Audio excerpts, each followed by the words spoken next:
Summer's still upon us, but when football season rolls around, that means fall is right around the corner. And week one of the IHSAA football season is in Flora, Indiana tonight as the Carroll Cougars play host to the Cavaliers of Tri-County. Good evening, everybody. Welcome to week one of the IHSAA football season. Alongside Chris Walker, I'm Kurt Darling. Thank you so much for joining us here tonight. We are super excited to start 2022 for high school football here in the state of Indiana. And Chris, what better way to start than with some good 1A football here tonight? Let's play some football. I am so excited to get the high school football season rolling. Tonight is the night. Indeed it is, and you have two teams here tonight very familiar with each other, but also this will be the final installment of this game for the time being, as these two teams have opened the season every game since 2003. Needless to say, it's been lopsided to Carroll's way. Yeah, Carroll's got a long winning streak going on right now. If you're Tri-County, you're hoping to upend that today. Indeed you are, as you have Carroll having won every game since 2011. The last time that Tri-County won this game was back in 2011, a 14-6 win for the Cavaliers. But both of these teams under some relatively new leadership here. You have Blake Metzger as the head coach of the Carroll Cougars in his second season. Meanwhile, you have Jake West as the head coach in his first season as the head coach of the Tri-County. But needless to say, 0-9 to start the season, to finish the season as well last year for Tri-County. You're looking for a brand new, fresh start here for this season. Yeah, you are. You're just really trying to come out here, get off to a quick start, get yourself on the board a few times, get that good feeling going. Indeed you are, and a good feeling off of last season, though, for Carroll. They went 9-4 last year, winning a sectional championship for the first time in 18 years. Yeah, they're excited to get back to the field to play, see what they can do for this 2022 season. So you have Carroll coming out of the Hoosier Heartland Conference. They were third last year in that conference. As we take a look at a couple of statistics here coming into this matchup, you have lots of stuff to share with you. As we just talked about, 0-9 last year was Tri-County under new head coach Jake West, but also Tri-County has many new players. This is a young team, according to Coach West as well. Meanwhile, for Carroll County, as I said, 9-4, sectional championship last year. But one big question, though, Chris, is how do you replace Clay Metzger, who was their big dynamo player last year? Well, it's going to be hard to replace him, but they're going to use three running backs, going to use a trio of backs to try to get that production that they got out of Metzger last year. And you're going to have those three backs in Cohen Ayers, Grady Little, and Keegan Ellis that are going to be trying and basically replace and fill the big shoes left by Clay Metzger. Last year, you also may see some flashes of Trent Metzger as well, who is the younger brother of Clay Metzger as well. Those are some look at some of the keys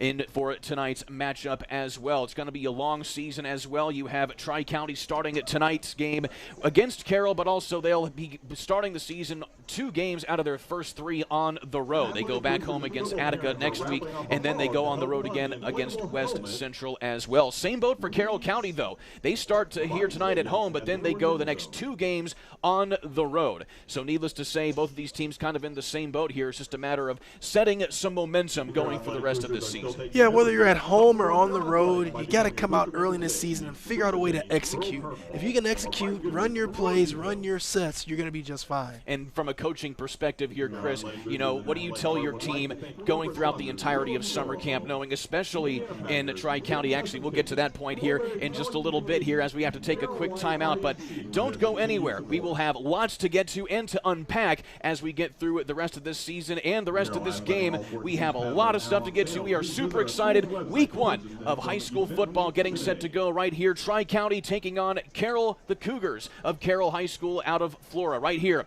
on the ISC Sports Network. Many communities in rural America are often overlooked as underserved. These communities are being left behind due to lack of internet and access to state-of-the-art technology. That's why Mulberry Telecommunications provides rural broadband services and technology and is growing their presence in north central Indiana. Because every community deserves infrastructure and beyond. To learn more, contact us today.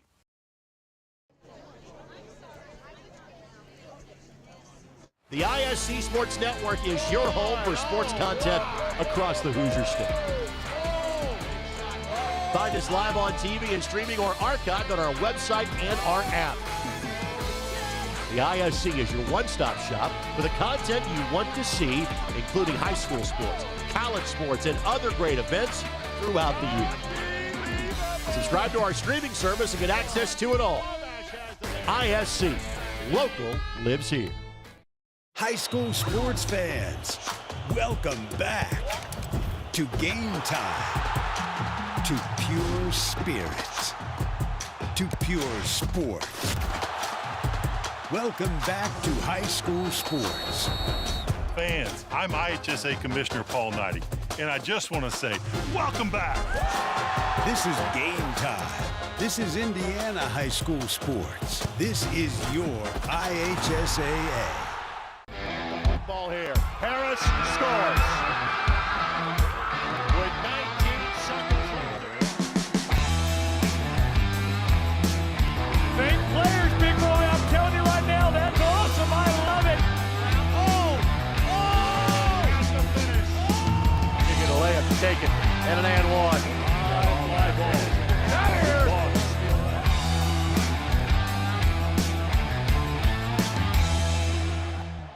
Finding affordable, quality reproductive health care isn't always easy. Did you know that there is now a family planning and reproductive health clinic in our area that is income-based? Services include Pap tests, breast cancer screenings, pregnancy tests, sexually transmitted infection and HIV testing, same-day birth control placement, filled prescriptions, and free condoms. Services are on an income-based sliding scale. Visit 1234 Rossville Avenue or call 659-6063 for more information or to schedule an appointment.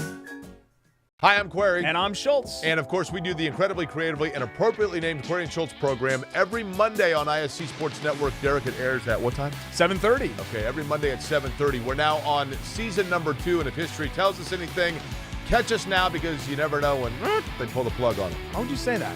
Because it's happened That's not going before. to happen here. Comcast, Xfinity 81, ISCSportsNetwork.com, ISC Sports Network, YouTube, Twitter, Facebook, so many places to watch Query and Schultz, 7:30 on Monday.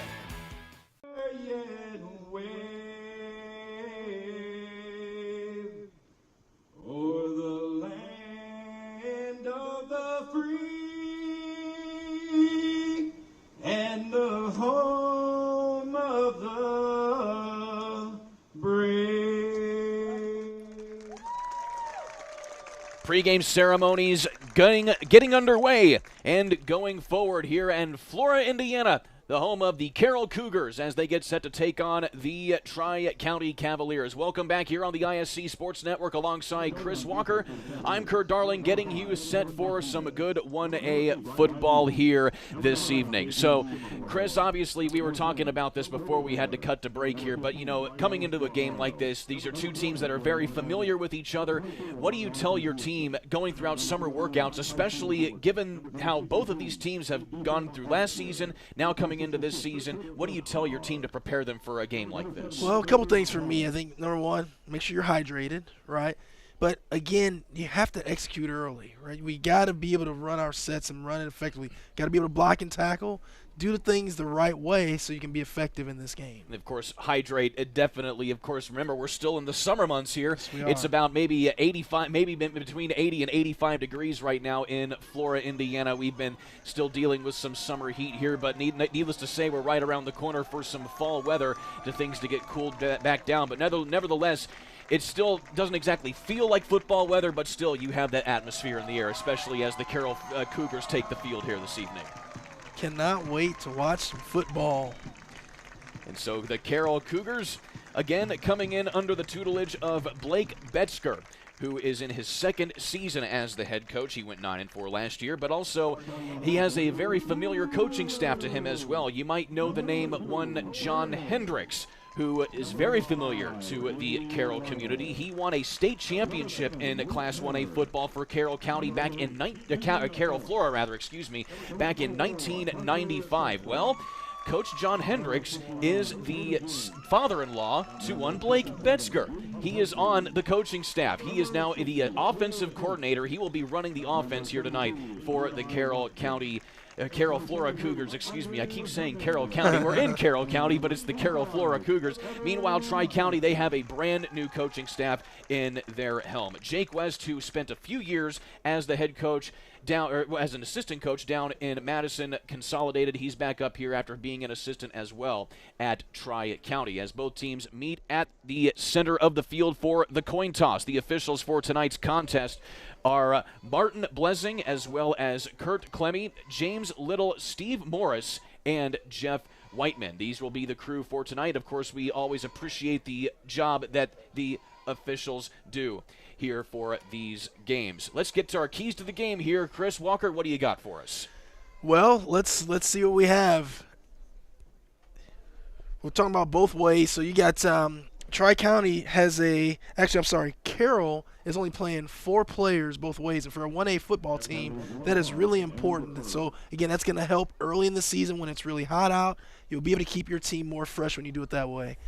The streak, we're talking about a long winning streak. So we said the last time Tri-County won this matchup was in 2011. If you're Tri-County, you want to get off to a good start to try to change that. And if you're Carroll, you don't want to let that happen. And then lastly, you want to hit them hard, and that really is for Tri-County. There's a lot of pressure on you to win this game. This may be the last time you play each other in a long time. You want to come out, jump on them early, and stay on them.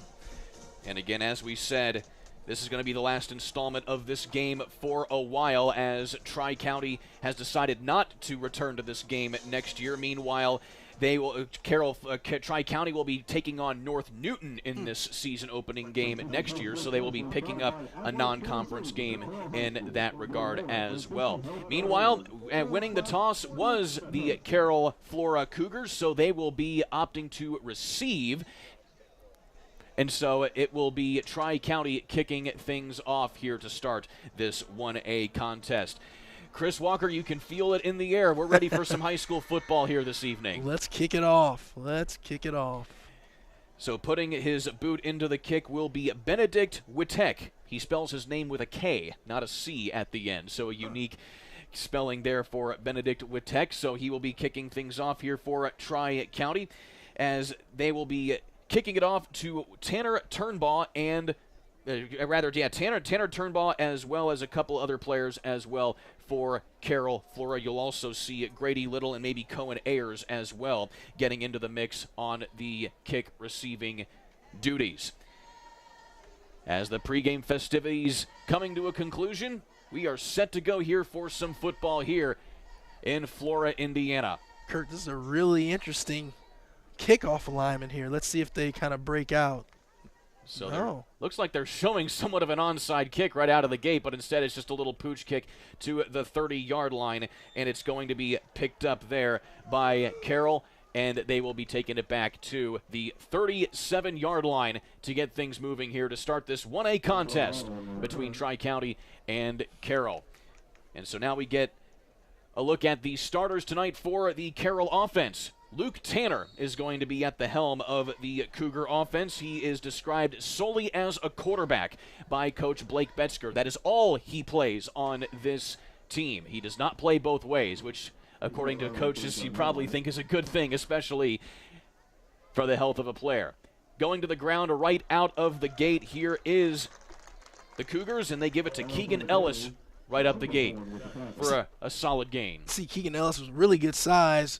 Ran that ball right up the middle. Good, strong gain there on first down. And here you take a look at the Tri-County defensive starters. Many of these team names you will be seeing on the offense as well. One, Kobe Baylor, will be playing quarterback as well, but also considered by Coach West as someone who literally wants to be able to do everything. So you definitely get a good work ethic in him.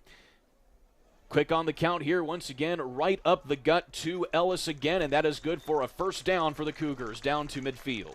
Yeah, you can see early in this game, Keegan Ellis is going to be a workhorse. Again, a big body, nice strong build. It's going to be hard to bring down for the Tri-County Cavaliers. Ellis standing at 6'4", 225 pounds, and a junior, as you see. A good look at the replay right there to get right down from midfield. So first down here for the Cougars, ball at the 46-yard line officially. Little in motion, and he gets the call this time, brings it up to the left side along the sideline, and that is into Tri-County territory for another Cougar first down. Doing a really good job blocking up front there, the Cougars are, and they're just pushing this Tri-County Cavaliers team back, and it's going to be hard to stop the run if you can't get any pressure up the middle. So Coach Betzner making use of multiple backs already here. This time the call is to Cohen Ayers, and he breaks free, goes right down to the 10, standing up into the end zone. Touchdown, Carroll. And just like that, the Cougars punch him in the mouth early. Yeah, that's just pretty easy. Well done there by Cougar. The offensive line doing a great job up front. Give it to Ayers, and he just got the speed to get outside. You're just not going to catch him from there.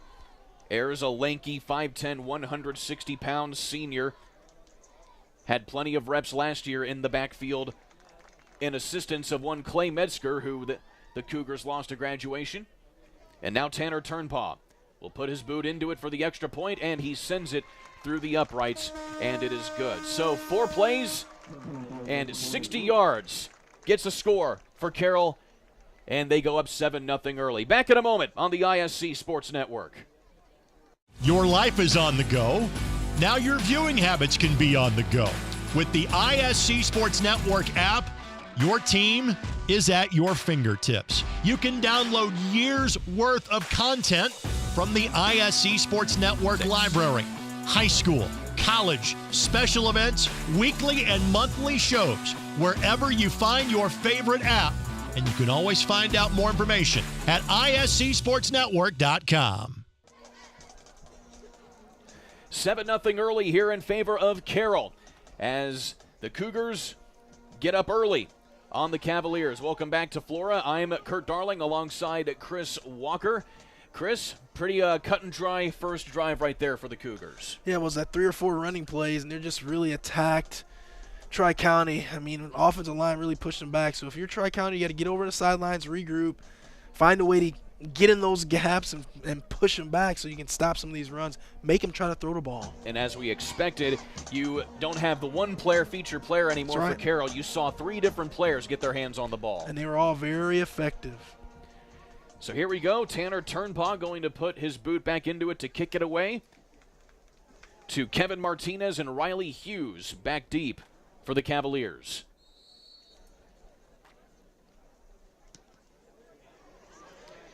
Nice kick there from Turnpaw, and it's muffed there by Hughes, and he is immediately brought down in the backfield.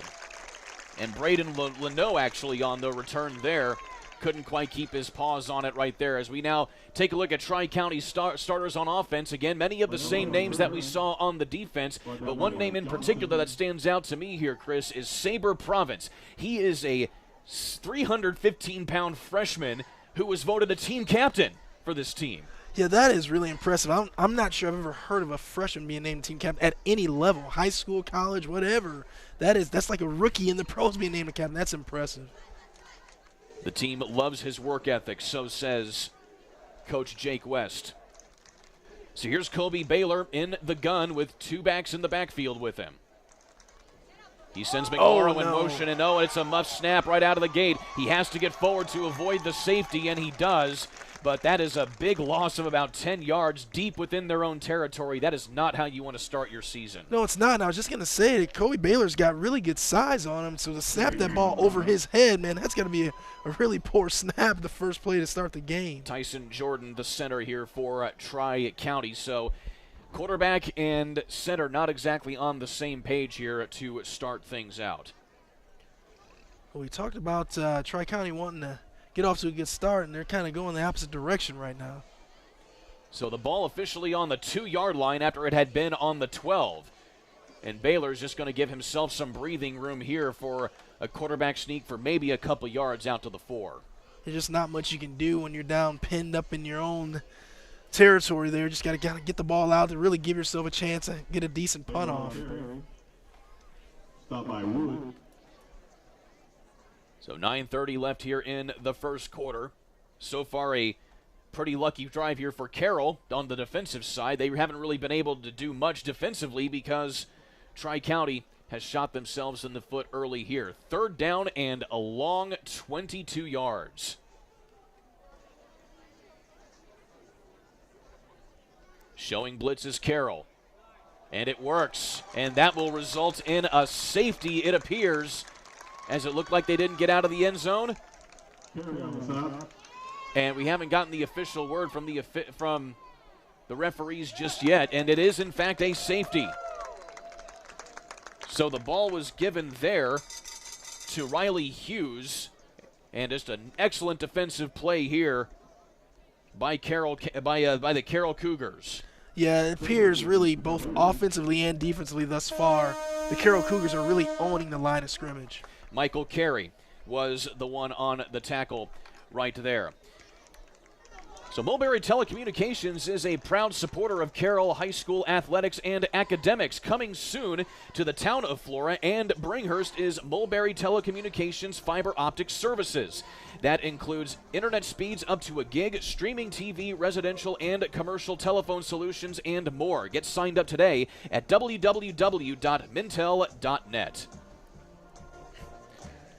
So after the safety, now the Tri-County Cavaliers have the unfortunate duty of kicking the ball away as well, which is always kind of an unfortunate side effect here whenever you get a safety pulled on you. Yeah, you get the safety, and you're going to kick the ball right back to the Carroll Cougars, who have just really run the ball right down your throat to start this game. So let's see if Tri-County can step up and be stout on defense and get the ball back.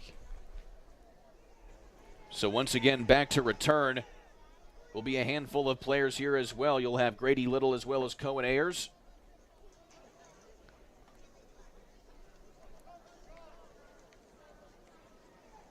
And so they'll do a traditional punt formation here. You have the option of however you want to line up for it.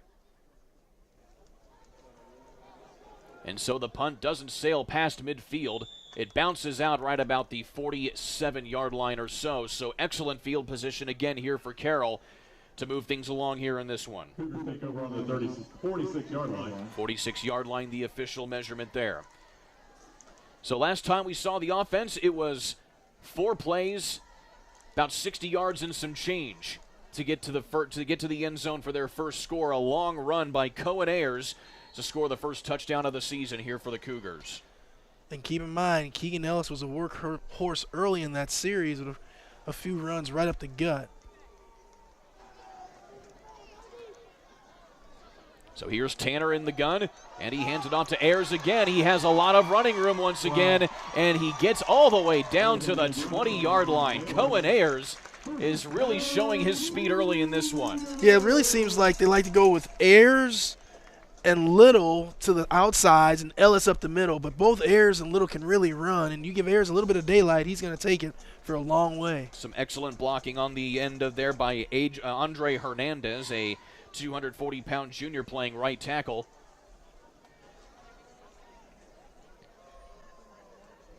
Under center is Tanner again. This time the give is up the gut to Ellis. He has plenty of momentum, like a juggernaut, for a good first down run down to the 10-yard line. Yeah, he's going to do that to a lot of teams this year. At 6'4", 225, you give him the ball up the middle, and it's 3 or 4 yards before he even gets touched, and so it's going to be another few yards before you can get him down. So I really like these plays, these kind of inside handoffs to Keegan Ellis up the middle. Keegan Ellis played linebacker last year, asked Coach if he could go more on the offensive side of the ball.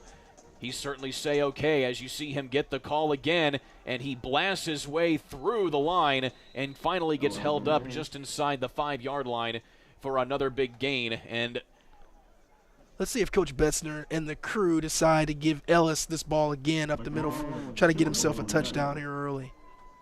Clock continues to roll here as the Cougars try to double up on Tri-County.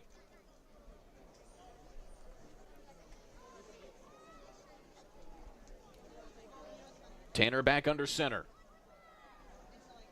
Ellis alone in the backfield. He lowers his helmet, gets through the line into the end zone for yet another touchdown for Carroll.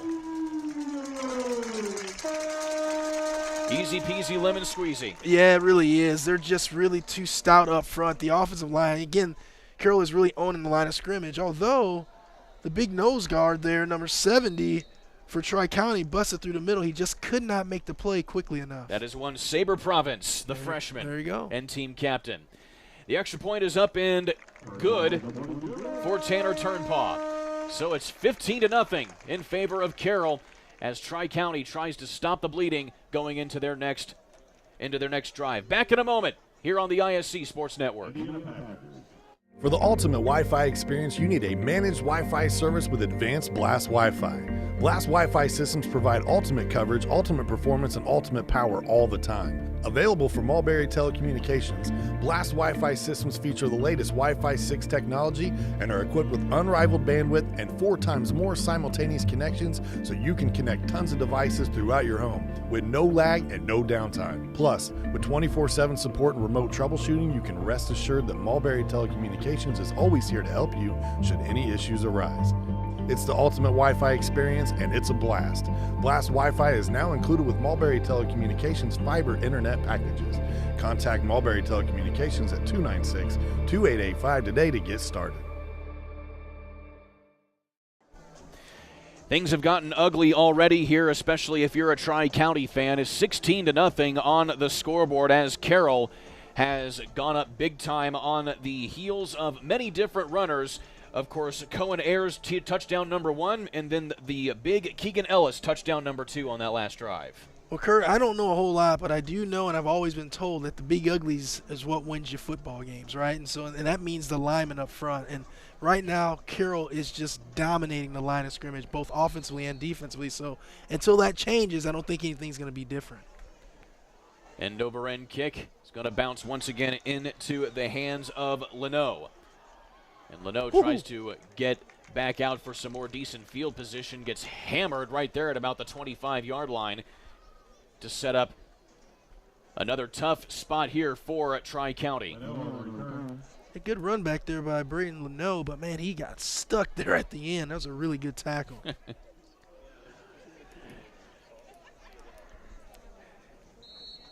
So ball at the 27-yard line officially. And now you want to start this drive better than you did last time, which had a snap go over your head if you're Kobe Baylor. Baylor, a solid 6'2", 180-pound quarterback. Good size. Sends his man in motion. Baylor on the option. Decides to keep it, has nobody to pitch it to. And once again, back in the backfield again is Michael Carey for his first sack of the season. Good play by Michael Carey, but there still looks to be a little bit of confusion in the backfield on Tri-County's part, because I think if you're going to run that play with Baylor, you want to have a lead blocker there for him. And by the time that ball was snapped, I think the guy that's supposed to be blocking was kind of out of the screen. Michael Carey will play some backup running back this season, but primarily he is a defensive end. Coach Betzner describes him as a kid who lived in the weight room all summer long. It seems to be a theme for a lot of these players getting ready for this season. Baylor on second down. He has to keep it again and is again clobbered in the backfield. And this time in on the tackle is Christian Tillman, the other defensive end on the other side of the line for Carroll. Great job by Christian Tillman shedding the block, getting in the backfield to make that play. That's a really nice job there. So another tackle for loss. Just barely, though. It gets back to the original line of scrimmage, maybe back just a few inches or so. So about 5:45 and some change here left in this first quarter. And Tri-County taking their time here to just try and get into some sort of rhythm. Third down and long. Pitch this time is off to the hands of Schemmerhorn, and he finally gets some life here for the offense of Tri-County. Well, the play started out like it was going to be a broken play, almost a fumbled snap there.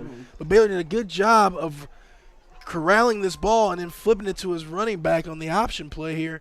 And just really good job blocking by the receiver to get his running back that outside, give him the sideline, and that was just really well done. They've certainly faked out Michael Carey there on that run play. So that's a big gain of well over 25 yards to get it out to the 48-yard line. Much needed for Tri-County, much needed. So now they spread out some wide receivers to the far side. Baylor looks like he's going to pass, but then tucks it and runs, gets across midfield and down to the Carroll 46. Christian Tillman is in on a lot of plays defensively for Carroll. So Kobe Baylor, we talked about earlier, he has a heck of a work ethic. Talking to Coach Jake West earlier this week, he said one time he literally had to kick him out of the weight room because he was working too hard and he was exhausted. And keep in mind, this is also a kid who works on the family farm whenever he's not at school. So needless to say, this kid goes. No kidding. Baylor, again following his blockers, gets a couple yards on the play across the 45. Good to see Tri-County get something going here. Finally some rhythm. This is the first time we've really seen them get into a rhythm here over the last 3 plays. Absolutely. And one big play, and it kind of gets you on the roll. Good things start to happen. And after going 0-9 last year, talking to Coach West, he said that, it was all about just a change of mentality, a change of culture. And one thing the way he does that is actually letting the kids be kids. You talk about how a lot of coaches are business as usual when it comes to practice. Well, he is too, but he also lets them horse around a little bit to try and let them have fun at practice at the same time. Yeah, you have to. You still got to understand they're still, 15, 18 years old, so you got to have some fun out there. High snap again. This time Baylor has to fall on top of it. No, he picks it back up, keeps his feet about him, and gets back to the original line of scrimmage. What a heads-up play there by the junior quarterback. Really good job by Baylor by staying with the play, but that could have been an illegal procedure because I don't think the receiver down at the bottom of the screen was set before the ball was snapped. Awfully close. We have not had a flag yet here in this game, knock on wood.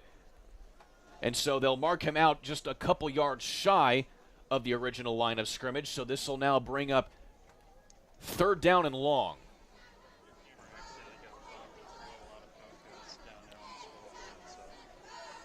So we show 4th down on the field, 3rd down on the scoreboard. We'll go by what is on the field. So they have 4th down, and they are going for it. The first pass of the game, and it goes incomplete to Kevin Martinez. I really like the call with Carroll getting a lot of pressure to run a screen there. If you can complete that pass there, you may have some running room. Really like the call there. ISC Sports Network, today's game is being broadcasted by the ISC Sports Network. Stay connected to the ISC all season long by downloading the ISC app from all of your favorite app stores and watch all the games live from our archives. ISC Sports Network, local lives here. So out of the change in possession, first pass of the game this time from a different that's the same quarterback, to Luke Tanner, going long to his receiver Hunter Simpson, just broken up there. Good defensive play by Riley Hughes. Yeah, Tanner just threw it a little bit, I believe, behind him. If he can get that out in front, although that was really good coverage over the top by the safety, so that was really well covered by Tri-County. Riley Hughes, one of 3 sophomores in this defensive backfield, part of this young team that Tri-County is having to mentor and bring up here this season.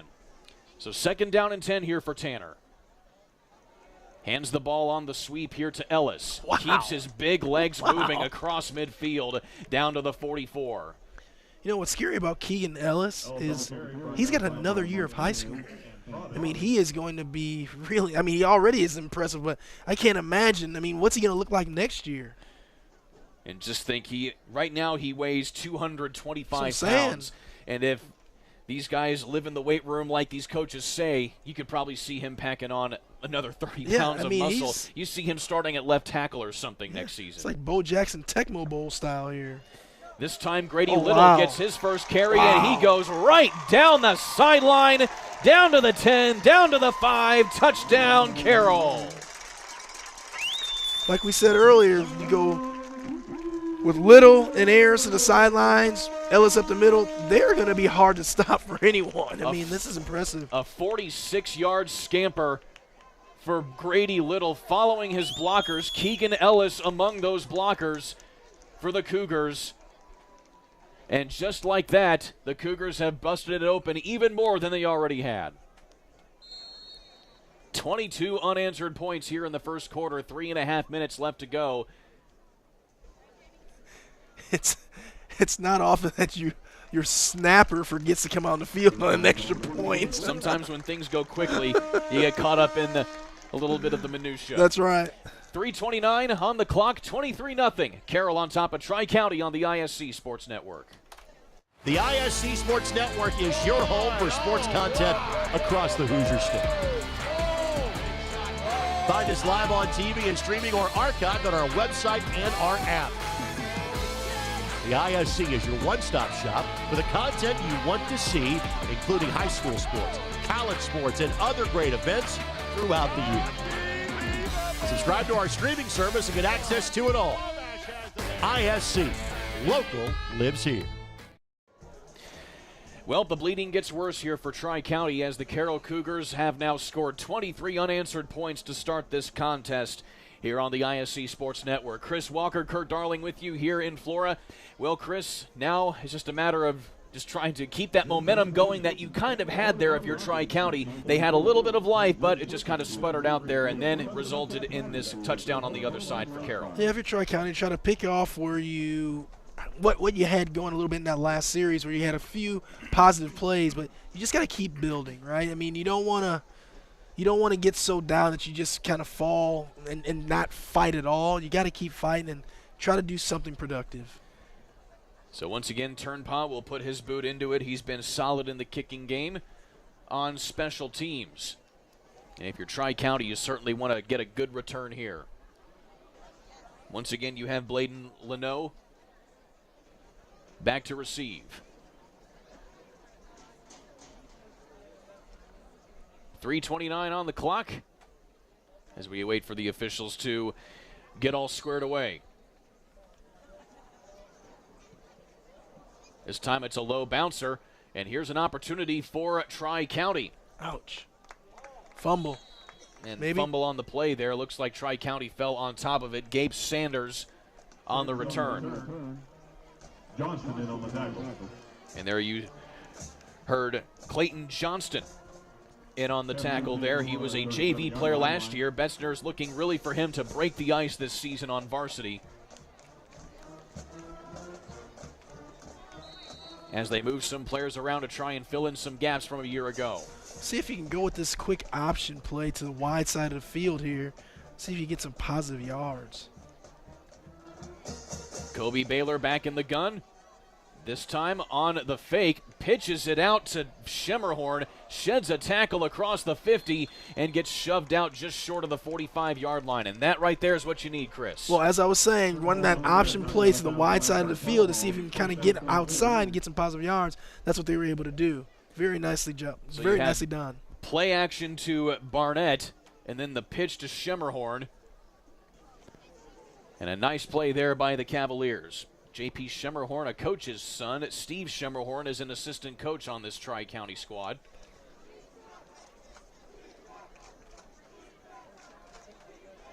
So call it 1st down and 10 here at the 48-yard line. This time, another pitch to Schemmerhorn off the play action to Barnett, and that's another 1st down for the Cavaliers. It was a really well-run fake there because they had me, my eyes were going up the middle of the field as well, and then that ball was pitched to the outside. Nicely done by Tri-County. Even faked out our crew as well. You see following Barnett, then the pitch to Schemmerhorn, and a nicely disguised play there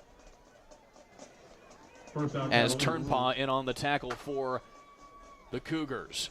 You know, when you're playing defense, you got to really be disciplined. Sometimes you can't think you or see what you think you're seeing because you'll get faked, and then you give up that outside contain, and that running back's running on the outside of you. Can't have that. So this drive started roughly on the 35-yard line. We have now gone 2 plays and basically gone about 50 yards and some change. So an excellent drive here for Tri-County. And, you know, that's one thing that you really see here as a timeout's been called on the field, it looks like, as they might get a measurement as well. But still, you get a sense that, you know, Jake West's squad, they get punched in the mouth early, down 23-0, but they're still keeping their feet underneath them. Well, we talked about them trying to really, we think they're trying to, you know, build on that last drive they had. They had some productive plays the last drive, and now you come out this drive, you have a couple long plays, and you're starting to feel better about yourself. That's what you want. So we're getting word that this timeout is actually a heat-designated timeout. It's still very, very hot out there, probably about pushing closer to between 80 and 85 degrees, and you got a little bit of humidity as well. So a mandated break for these players to get some hydration to make sure we don't get any heat exhaustion or cramping as this game rolls along. So just north of 3 minutes left to go here in this first quarter. Here's Baylor on the keeper. And he keeps his legs moving for maybe a gain of a few yards down to the 35-yard line. First picked up by Wood. And you certainly see some toughness in Kobe Baylor. Even though he's a long, lanky kid, he knows how to take a hit in the middle. Yeah, he's not afraid to tuck that ball under and run it. That's for sure. Clock is moving here. It's been a pretty long first quarter, to say the least, especially for Tri-County. As the Cavaliers continue to try and cut into this lead. Really took their time in the huddle that time. Baylor looks for somebody to pitch it to, but again, a broken play, and that results in lost yardage as he gets shoved out of bounds. Well, you know, Kurt, that's what we talked about earlier in the pregame notes, being able to execute, right? They're not running their plays correctly right now, and that puts your quarterback in jeopardy.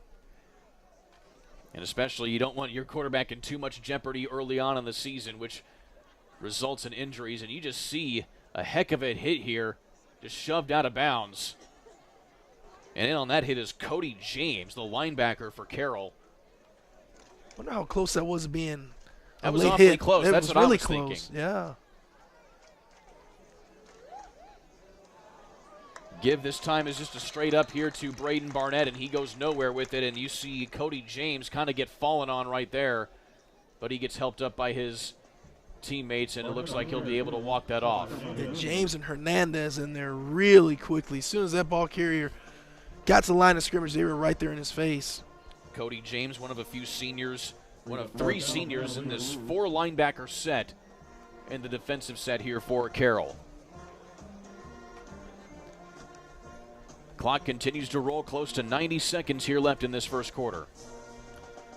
Well, if you're Baylor, I'd like to see now if you can complete a pass.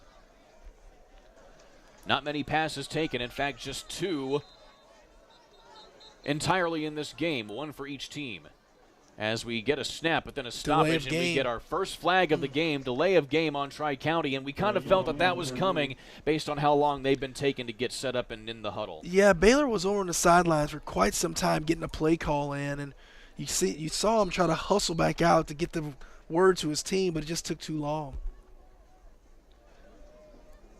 So that'll be a 5-yard penalty backing them up. And again, it's fourth down here. Fourth down and a long 17 yards. And Tri-County still opting to go for it here. Here's Barnett in motion. Back to pass here is Baylor. Rolling now to his right, has to get rid of it. Down low, nearly intercepted by the Carroll defense. That was Hunter Simpson in on the broken play. And another turnover on downs here for Tri-County gives Carroll excellent field position with less than a minute to play here in the first. Well, the way Carroll's been running the football, 56 seconds may not be enough time. Well, it may be enough time for them to get the ball back in the end zone. Carroll sure looking like the team they were last year. Last year was their first winning season since 2017, going 9-4. Winning their first sectional championship in 18 seasons. Here's the handoff up the gut. And a long run there for the Cougars. And it looks like that was Cooper Welk in on the carry. So again, you already see the Cougars kind of going to some subs here, up as much as they are early. Yeah, Welk gets in there right away. A big-time run. Nice job. Again, can't say enough about this offensive line for Carroll. Oh, wow. And now a big, long pass downfield to Grady Little, and just a little off target there from Luke Tanner. Yeah, I think Grady's upset with himself. I think he believes he should have come down with that one, and I agree. That was pretty well thrown. I think he kind of lost it. Maybe he lost it in the sun a little bit. He kind of got his body turned the wrong way. You still got the sun beating down on the field as you see the shadow of the press box starting to emerge onto the gridiron. Tanner back under center. Little in motion. And on the sweep, here is Ayers again up the middle. Touchdown number 2 for Cohen Ayers. That's a little scat back there. He can move, and he's shifty. They're tough. They got a lot of options back there. You know, we talked about the running back trio of Carroll in the pregame stuff that they're going to be really good this year. Indeed they are. And this is an excellent example of it here. So Cohen Anders scores 2 touchdowns. Many communities here in the rural first America quarter are alone. often overlooked as underserved. These communities are being left behind due to lack of internet and access to state-of-the-art technology. That's why Mulberry Telecommunications provides rural broadband services and technology and is growing their presence in north central Indiana. Because every community deserves infrastructure and beyond. To learn more, contact us today. The ISC Sports Network is your home for sports content across the Hoosier State. Find us live on TV and streaming or archived on our website and our app. The ISC is your one-stop shop for the content you want to see, including high school sports, college sports, and other great events throughout the year. Subscribe to our streaming service and get access to it all. ISC, local lives here. So the score is 30-0 after Turnpaw's extra point was good after the long touchdown scamper from Cohen Ayers. Once again, here in Flora, Indiana, alongside Chris Walker, I'm Kurt Darling, as Carroll is now just comfortably ahead, and now if you're Tri-County, you just try and salvage what you can here in this one, but still in the 30 points in the first quarter, that's a really solid performance by a good football team here in the first game. Yeah, this team has come out and really blocked well, and they've run the heck out of the football so far. But it hasn't been for lack of effort from Tri-County. They have had signs of life just whenever they get across midfield. Their drives seem to sputter out once the defensive unit of the Cougars just kind of get their feet underneath them. So another pooch punt is just going to take a roll down to the 20-yard line, and once again picked up by Leno, and he is wrapped up there by Clayton Johnston. So Tri-County still has 30 extra seconds to work with here to try and get something going here in the first quarter. Again, they have been able to work the ball down the field. It just keeps sputtering out.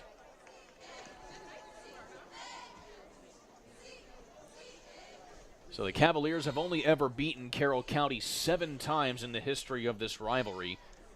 Carroll has a astonishing 30-7 record dating all the way back to 1971 when these two teams first met.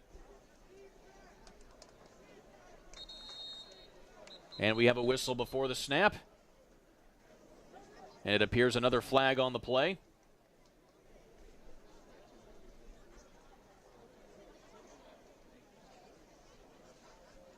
Something on the defense. And so it was something on the defense. Couldn't quite get what the penalty was, but either way, it's going to be a penalty and some free yardage here for Tri-County, as it'll now be 1st and 5. Looks like 12 men on the field. So 12 men in the huddle. First down and a few extra yards. Here's Baylor on the keeper, and he gets wrapped up again, this time again by Christian Tillman getting another tackle on the night. Tillman's impressive. He's very hard to block, and it's even better when you don't try to block him. So, yeah, he gets right in the backfield, makes the easy tackle, and, you know, he celebrates a little bit. And, of course, Andre Hernandez has the tall task of trying to block him tonight, as Tri-County's content to let the clock roll out to end an ugly first quarter, to say the least, for the Cavaliers, but a stunning one for Carroll as they lead 30-0 going to quarter number 2. Back in a moment here on the ISC Sports Network. High school sports fans, welcome back to Game Time, to pure spirit, to pure sports. Welcome back to high school sports. Fans, I'm IHSAA Commissioner Paul Knighty, and I just want to say, welcome back. This is Game Time. This is Indiana high school sports. This is your IHSAA. Ball here. Harris scores. With 19 seconds remaining. Fake players, big boy. I'm telling you right now, that's awesome. I love it. You get a layup taken. And an and one. Fly ball.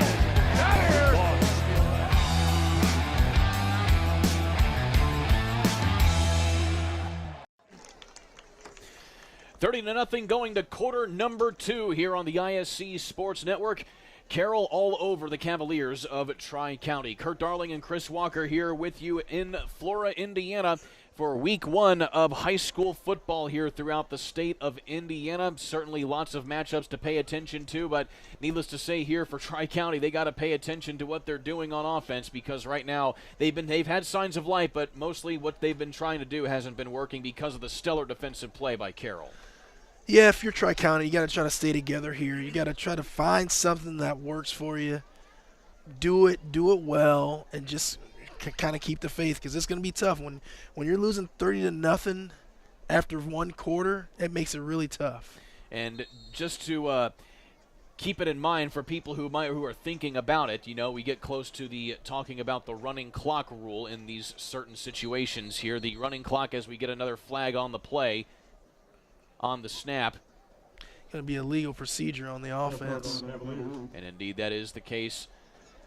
So it'll be 2nd down and 5 with 1 second taken off of the clock. But as I was talking about here, we get the running clock rule. When we get close to these certain situations, the threshold is 35 points. So any team that gets over 35 points has another snap over the head, goes into within the 5-yard line, and another backwards crawl here for Tri-County. Johnston on the down. Yeah, Tri-County just has not executed very well early in this game. It's showing up in different aspects, and it's really hurting them. But the running clock rule, it does not go into effect until the second half. So if they score, if Carroll manages to score here again, it'll be over 35 points. It will not be a running clock until the second half. 3rd down and very long here for Tri-County. Back to passes. Baylor has some room to throw. Finally a completion out to his receiver, Braden Barnett, but he's nowhere near a first down as he gets tackled there by Cohen Ayers. And it'll be 4th down once again. And this time, Tri-County's probably in a punting situation. Yeah, Braden Barnett got crunched there. He kind of had one guy go low, one guy went high, and he got folded up in that tackle. As you see him kind of walking off a limp there. So back to punt the ball away here is going to be Gabe Sanders.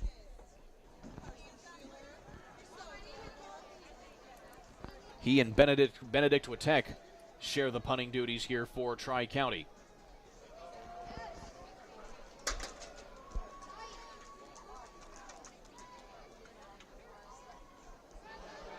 And kind of a high skyward punt, doesn't get a whole lot of distance on it. Takes a little bit of a Tri-County bounce, though, and only goes out to the 35-yard line. So only about a 20-yard punt there for Gabe Sanders. And the Cougars, once again, with excellent field position. So young Xavier Williams, number 23, in there, thought about picking that ball up and taking off, but he said, you know what, I'm just a sophomore. I probably better not try this. You do have to play. Yeah, you do have to learn to play smart sometimes, even in these certain situations. So now we see Luke Tanner in the gun with a wide receiver out to his right. He's out to pass, has some room, but then gets immediately swallowed up there by Tyson Jordan, who gets a sack, his first of the night. I tell you what, he had Hunter Simpson was open early right here. If you just continue to go deep, then he rolls this out route. He's there, but he doesn't have enough time to get rid of the ball. That's a little bit of a mismatch on the end there, as you had Owen Zinn blocking Tyson Jordan. Of course, Owen Zinn, a backup running back, so kind of a mismatch blocking there. Tanner back under center. Play action, off-balance throw, and has his tight end, Evan Johnson, who keeps his feet underneath him and then finally gets pushed out of bounds. But a nice pass completion to the tight end for the first time tonight. Nicely done there. And and this is a tough situation for Carroll, because you don't want to make it look like you're rubbing it in, but it's so early in the game. You want to be able to run your offense, right? These are plays you've been working on in practice day after day. You need to be able to run these in the game. It's not their fault the score is 30-0, right? And yeah, you do sometimes get complaints from people about teams running up the score. Sometimes it's not on purpose. Right. Here's Luke Tanner rolling to his right, cuts back to his left, tries to find someone to throw it to. Instead, again, is swallowed up in the backfield. Good coverage on the defensive backfield there for Tri-County, as Kevin Martinez will get credit for a sack. Yeah, it's an interesting predicament that Carroll is in right now, because normally when you're up big like this, you run the ball, and they run the ball so effectively. Every time they run the ball, they get these huge gains. So it's almost like I'd rather see them pass a little bit to see how they pass the ball. And that might exactly be the case right here, just trying to do some new things offensively. Tanner back under center. Another pass play, looking to the end zone. And is nearly intercepted there by Kobe Baylor, the quarterback / DB for Tri-County. Kobe had a really good opportunity to get himself a pick right there, and that ball, he just in and out of his hands there. Oh, he had it. He had it. Certainly going to want that one back. So 3rd down with 9:20 to go here in the second.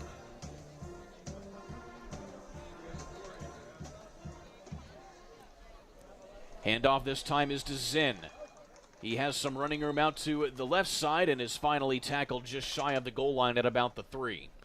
They really run the ball well. They get off that offensive line, fires off the ball. They get to their blocks, man. They just clear out space for their running backs. I would love to run behind these guys. That's now the 5th different player to touch the ball out of the backfield. It's impressive. For a carry for Carroll. A lot of depth. And that results in a 1st down. An official timeout on the field for a measurement. Healthy Communities of Clinton County Coalition's Youth Rise program is working to decrease the teen pregnancy rate and build better, healthier relationships with kids in Clinton County. To learn more about Youth Rise, visit healthyclintoncounty.org. So we're awfully close to a 1st down here, as they will stop the clock at 8:45 just to get the official measurement to make sure that it is a 1st down, and it indeed is.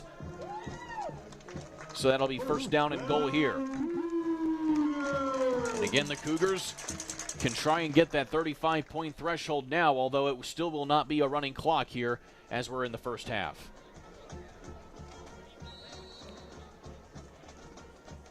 A lot of area for the kids to play back there in the background. You see that?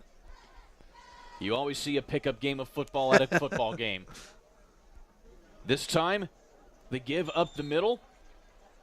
And that was Tanner Turnpaw getting a call out of the backfield there. So that's now number 6 different players that you see getting the carry. Turnpaw built a lot like Keegan Ellis, kind of a slightly smaller version of Ellis.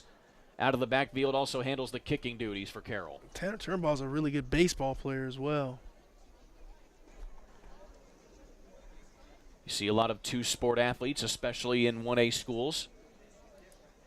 Zinn in motion. Here's Tanner, sheds a tackle. Oh, wow. Sheds another one, sheds another one. 3 shed tackles, and he falls into the end zone for a touchdown. What a play by Luke Tanner. Talking about making something out of nothing. Really impressive there by Luke Tanner. His juke moves, that was impressive. Let's Nicely take a done. look at this replay. Off the snap, 1 missed tackle. 2 missed tackles, 3 missed tackles, 4, 5, and then finally tackled. So that was 5 shed tackles right there by a hell of an athlete. And that is also Luke Tanner. He's only a sophomore, 6'1", 150 pounds. As the extra point goes through the uprights. We'll keep it here, though, on the ISC Sports Network as both teams kind of take a breather here. Carroll County, under the tutelage of Brett Metzger. And as we talked about, John Hendricks is an assistant coach here, won a state championship for Carroll back in 1995, also took the Cougars to the state finals in 1996. Both of those matchups were against Tri-West. You had Tri-West losing to Carroll in 1995, and then Tri-West beat Carroll in 1996. But also, both of those times, they had to go through Tri-County to get there. And that's kind of what you see here when you see a game like this here, Chris, is the fact that even though this is going to be the last time they play here, at least for the foreseeable future, there's a lot of history between these two teams, especially back in the late 80s and early 90s when both of these teams were really competitive. Yeah, it's been a lot. There is a lot of history, but as we've talked about several times in the broadcast thus far, Carroll has gotten the upper hand on most of those. But you're hoping to come out and see something different tonight, but it doesn't look like it's going to happen. As the Tri-County Cavaliers playing out of the Midwest Athletic Conference, also known as the MAC up here. Other teams including Frontier, North Newton, North White, South Newton, and West Central. They won't start conference play until a couple weeks from now to start the month of September when they take on North White. Carroll, on the other hand, will get right into conference play after this game tonight. They go on the road to Delphi next week. Looking to fry up some bacon at the Bacon Bowl next week. There's a very good kick there by Tanner Turnpaw, and it's picked up deep. And immediately tackled there is Braden Leno. Man, when it rains, it pours. I mean, everything seems to just be happening against Tri-County right now. So that is a net 58-yard kick there by Tanner Turnpaw. Just getting a couple bounces right there. And special teams has certainly been stellar here for Carroll County. Yes. Carroll, I'm sorry, I keep calling them Carroll County. My mistake, just Carroll. Yes, yeah, Tri-County on the other side. So 7:50 to go here. First down and 10 for the Cavaliers.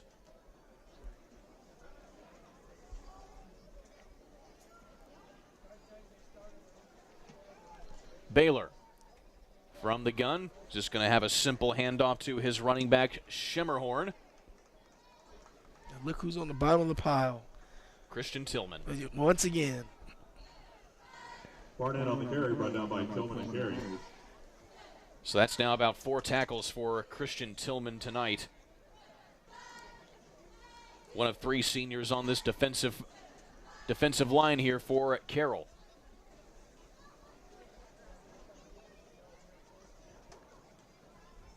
So along a second down and some change. Handoff is to Schemmerhorn again. And piled on top of him there, getting in on the tackle, is Andre Hernandez of Carroll. As the clock continues to roll. Michael Carey is very active in there as well. Again, someone who lived in the weight room, one of many. Michael Carey, just a very versatile player as described by Coach Blake Betzner.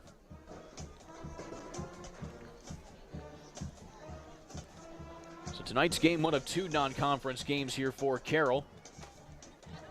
Their next non-conference game will be against Southern Wells in the middle of the season here, coming up on September 9th.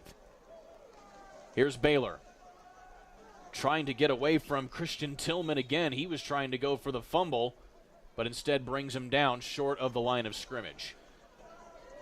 Well, Baylor was tackled there, but I tell you what, his running back that took the fake there got pounded by someone. I couldn't see what number it was, but man, he got destroyed in the backfield. Looked like that might have been Barnett. He's mostly their blocking back there. That is just a helpless position sometimes. And sometimes that's the name of the game. Yep. So another 3 and out here for Tri-County.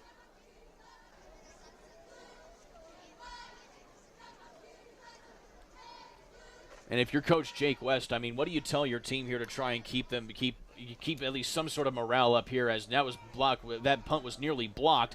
This time it gets away, and kind of a big ding in that morale here is an excellent return here by Carroll, getting right down inside into the end zone, and that is a big touchdown for the Carroll Cougars.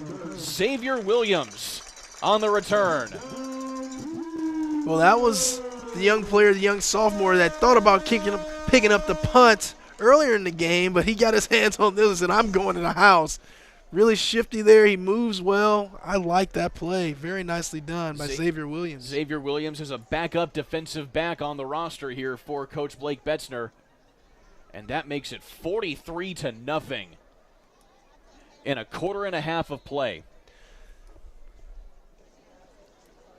And there's Turnpaw with the extra point.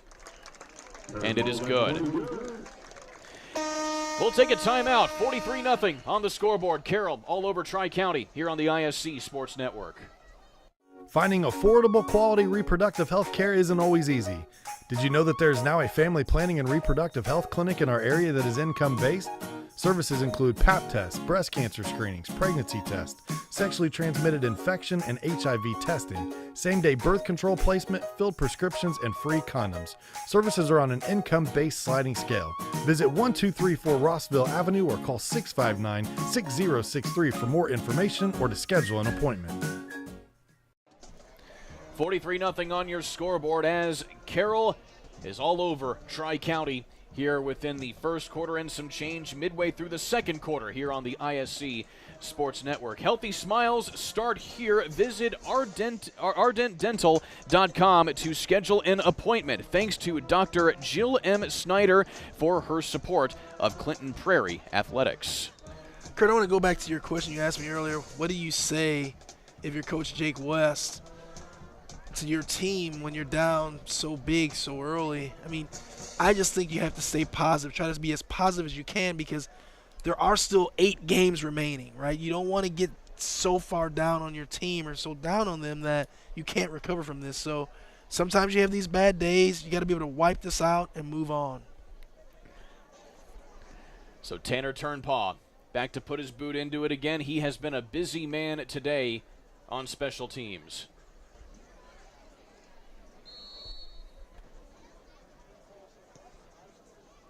This time a squib kick will bounce through the hands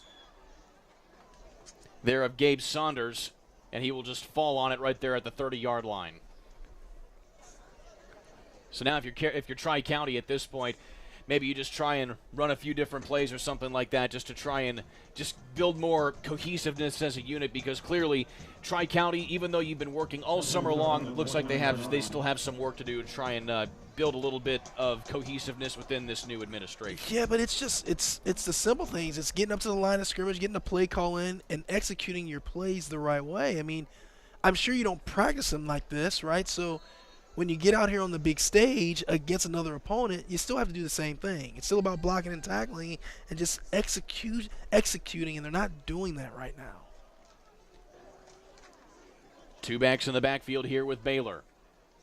He has a pitch. No, they're going to try and do a fake halfback pass here. Instead, Schemmerhorn just immediately corralled, and that will officially go down as a tackle for Turnpaw. Yeah, just a tough play there. You kind of pitch it back to your running back, and he's looking to throw the ball downfield, but it's well covered, and so then you can't do anything. So call it 2nd down and 10 here at the 23-yard line. Clock continuing to roll here in this first half that Tri-County certainly will probably want to forget.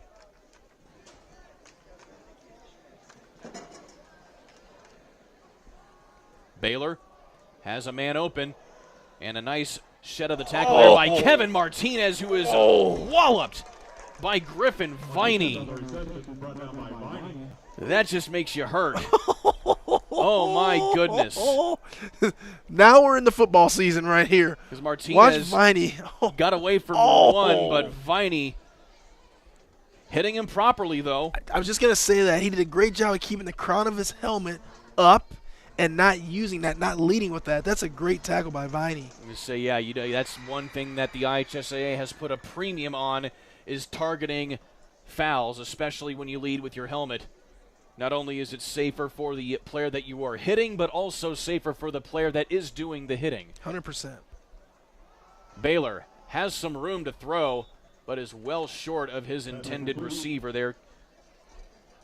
I think Baylor's starting to get a little happy feet back there because he's been under pressure so much. I don't blame him one bit for it, but, man, you guys got to give him some time up front to see his receiver so he can complete a pass. Riley Hughes, the intended receiver.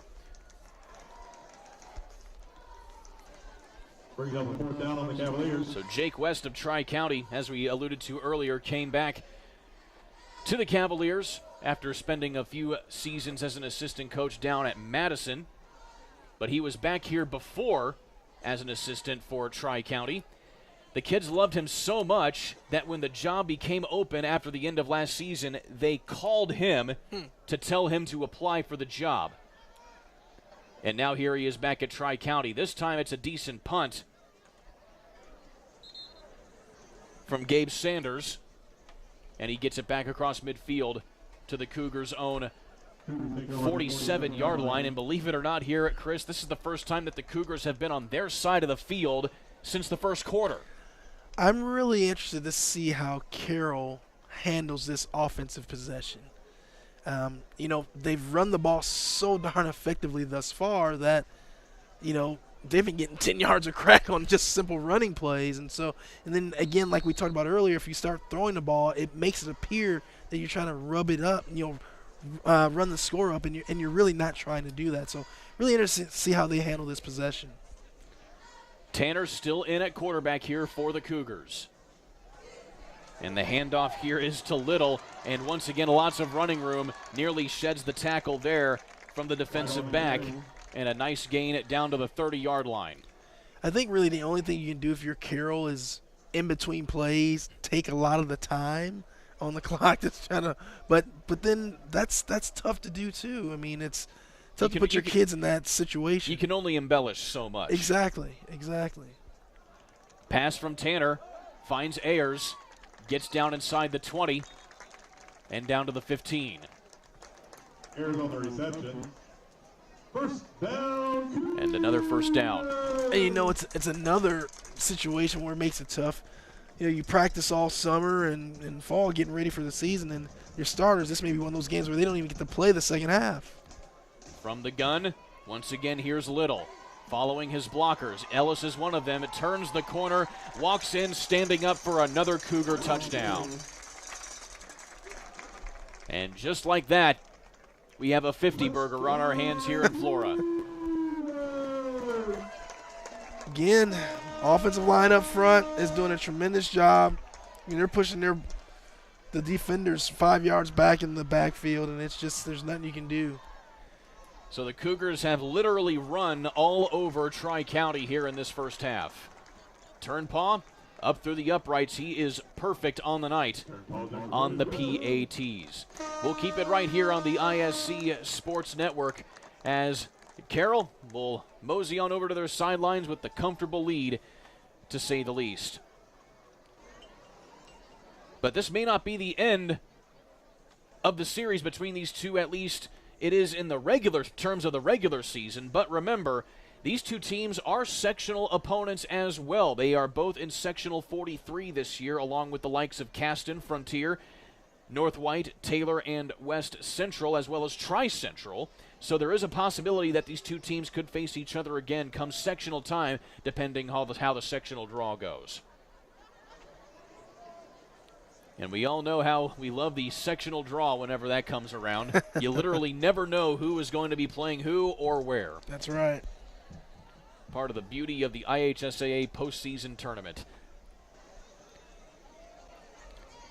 So Tanner Turnpaw, again, as we said, has been a busy, busy man. So Grady Little on that touchdown was tabbed as probably the likely successor to Clay Metzger in the backfield for Carroll. He had Metzger, he had 5 TDs and over 600 yards rushing in the last 3 games of the season. Wow. For Carroll. So needless to say, that just goes to show you the magnitude of the shoes that you have to fill. And there is another missed cue on special teams, this time by Leno. He tries to make something out of nothing and gets back to the 10, but you're right there, Chris. It's just execution on just some very simple things here for Tri-County. Yeah, you got to be able to pick the ball up and get upfield here. Just don't have a lot of time back there to mess around.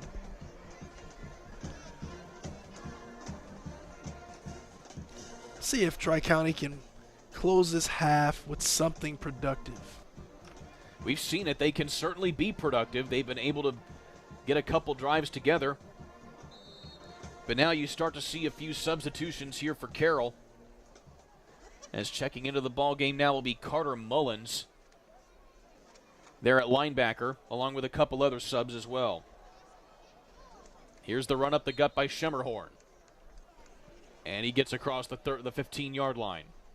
Andre Hernandez in on the tackle there. So you've got Carter Mullins in as well. Hernandez and James on the tackle.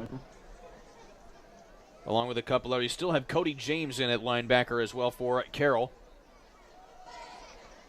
But now you just start to see a few other names kind of shuffling around here as Carroll tries to experiment with some things both on offense and defense.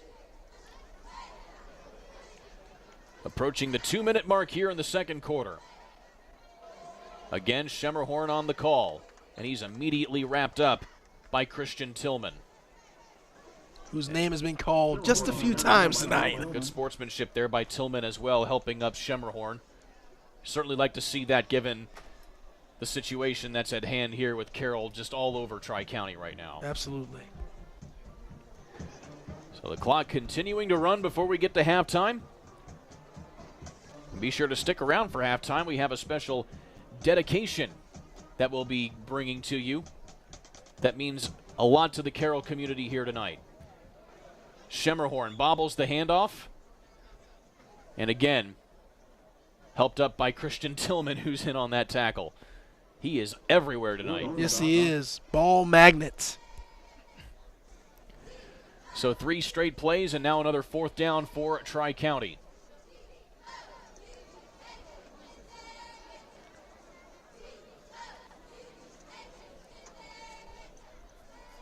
And Tri-County again taking their time here, and they're going to keep Baylor in at quarterback. About 4th down and 7 here.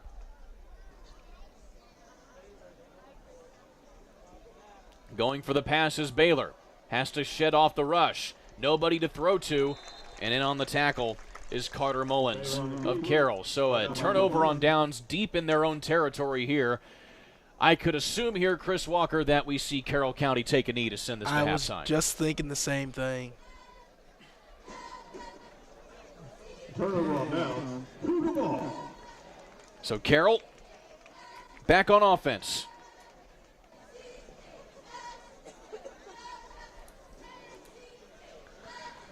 So you see.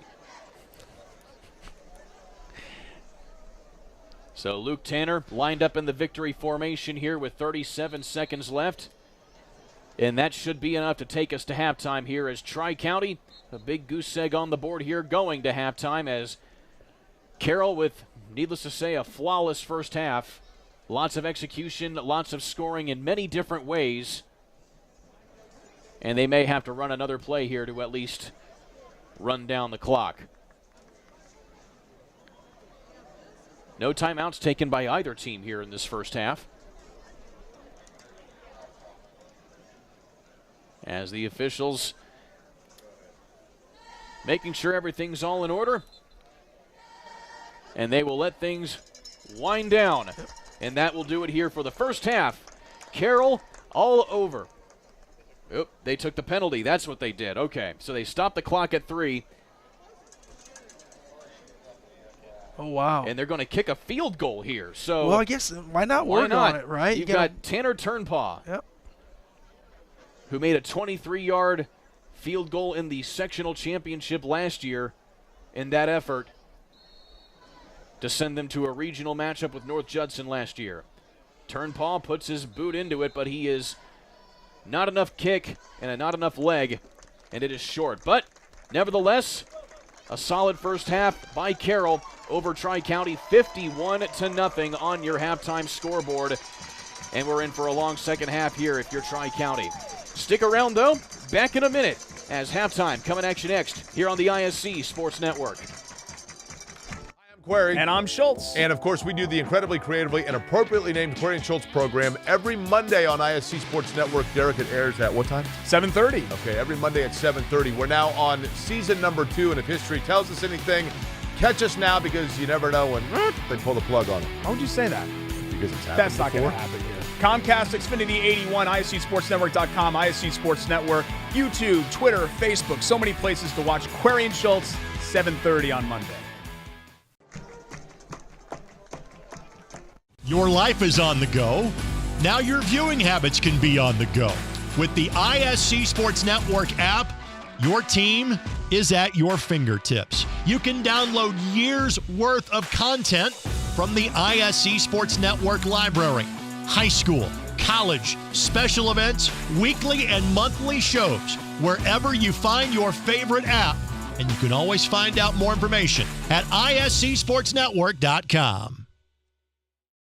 For the ultimate Wi-Fi experience, you need a managed Wi-Fi service with advanced Blast Wi-Fi. Blast Wi-Fi systems provide ultimate coverage, ultimate performance, and ultimate power all the time. Available from Mulberry Telecommunications, Blast Wi-Fi systems feature the latest Wi-Fi 6 technology and are equipped with unrivaled bandwidth and 4 times more simultaneous connections, so you can connect tons of devices throughout your home with no lag and no downtime. Plus, with 24/7 support and remote troubleshooting, you can rest assured that Mulberry Telecommunications is always here to help you should any issues arise.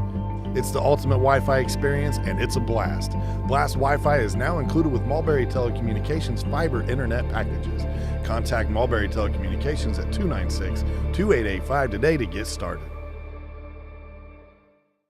The ISC Sports Network is your home for sports content across the Hoosier State. Find us live on TV and streaming or archived on our website and our app. The ISC is your one-stop shop for the content you want to see, including high school sports, college sports, and other great events throughout the year. Subscribe to our streaming service and get access to it all. ISC, local lives here. Have you heard? Titmont and Wintech have joined forces to build a stunningly fast fiber optic internet service with no data caps and the best customer service from a company you know and trust. Sign up today and follow our progress at join.wintech.com. Wintech, powered by Titmont, is building the future in Linden and New Richmond. We offer 3 easy and affordable packages with superior reliability, customer service, and unlimited usage. Order service today and get free installation at join.wintech.com. This is your IHSAA. This is your state. This is your high school. This is your athletic association. Fans, I'm IHSAA Commissioner Paul Knighty, and we're here to make sure that all of this remains yours. This is your state. This is your community. This is your IHSAA.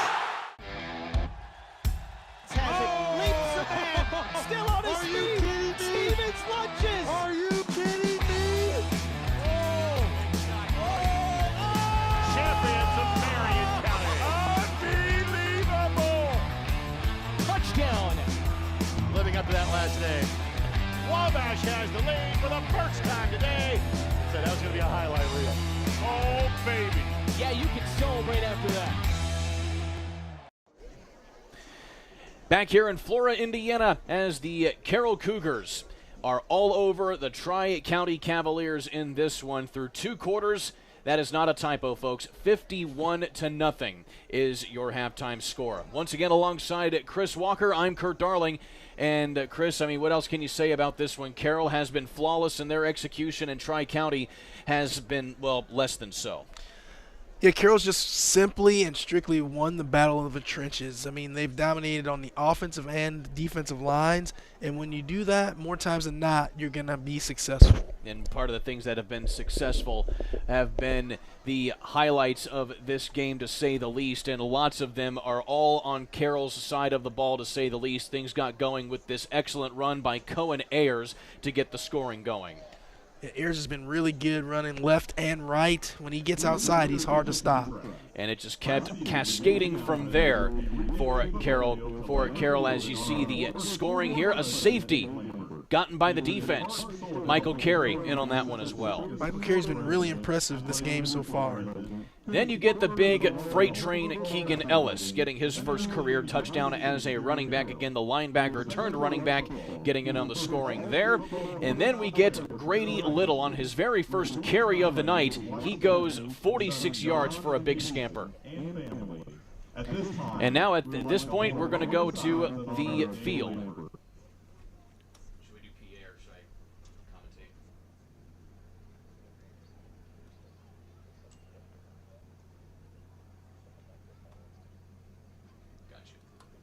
Thank you. Now, if you would direct your attention to the south end zone scoreboard, you'll see our new sign. Please give a big round of applause for Lambert Fields.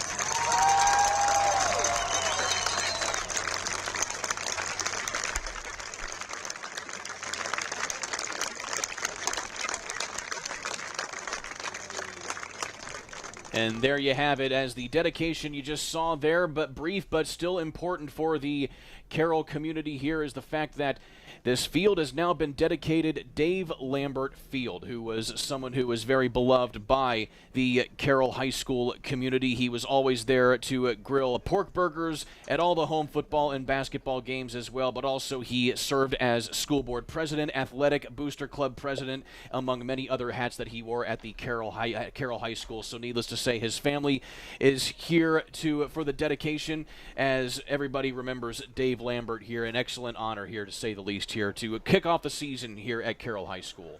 Pretty cool tribute for Mr. Lambert there. So there you see the Lambert family embracing on the new field for their namesake. And it's certainly, and there's athletic director Michael Goodrich as well. Always good to have the administration on hand for a good moment for the Lambert family. So with that, it's been a good night for Carroll High School as well, for the Lambert family to watch this dedication as we continue with some of the highlights from the first half here, picking things up through late in the first quarter. Again, we get Cohen Ayers going right up the middle. Yeah, just too much speed, too good of blocking, untouched. He has a very crisp stride Yes, when he he does. carries the ball. Then the scoring kept going here for Carroll, as this was a pass down to the tight end, Evan Johnson, getting his first career catch as a tight end. This wasn't a scoring play, but it would eventually set up this scoring play, which was Luke Tanner dancing around literally everybody in sight. 5 broken tackles to get in for a touchdown. Luke Tanner channeling his inner Michael Vick there for that touchdown run. Even carrying it like he did as well. Then you had the young guy, the sophomore on special teams, Xavier Williams, bringing it back about 30 yards on a punt here from Tri-County. But then, this is probably the hit of the game right here, Chris. No question. As you see, big one from Griffin Viney on Kevin Martinez after he got the pass from Kobe Baylor. And then, Grady Little says, why not? I'll do it again, as he scampers 20 yards for a touchdown, standing up. Needless to say, that's the bulk of the scoring, and of course, as you know, it was lopsided to Carroll, just as this whole rivalry has been here, Chris Walker. Yeah, I think you're sitting at halftime now. If you're Carroll, you want to come out, be sharp in the second half, and just get out of this game without any injuries. Indeed you do. Back in a moment on ISC Sports Network.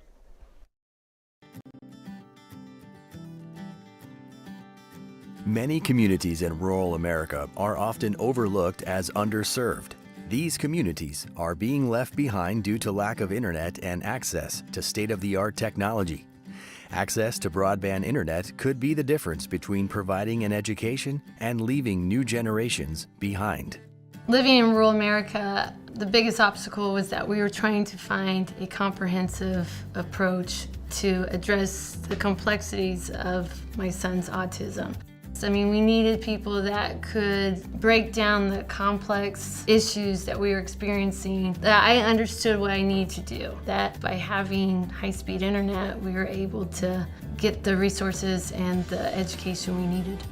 Mulberry has recognized that there is a need in our community for broadband internet. This has been something that we have been focusing on for the last 10 years. The needs that are all around us with jobs and schools and medicine and many layers of needs that are out there now.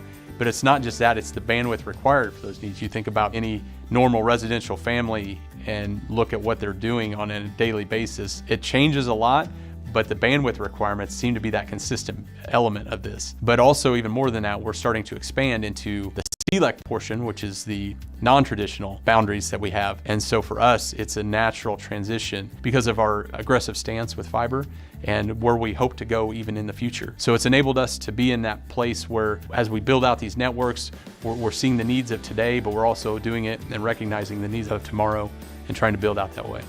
Fiber optic technology can enhance a community's way of life and provide new opportunities never before available.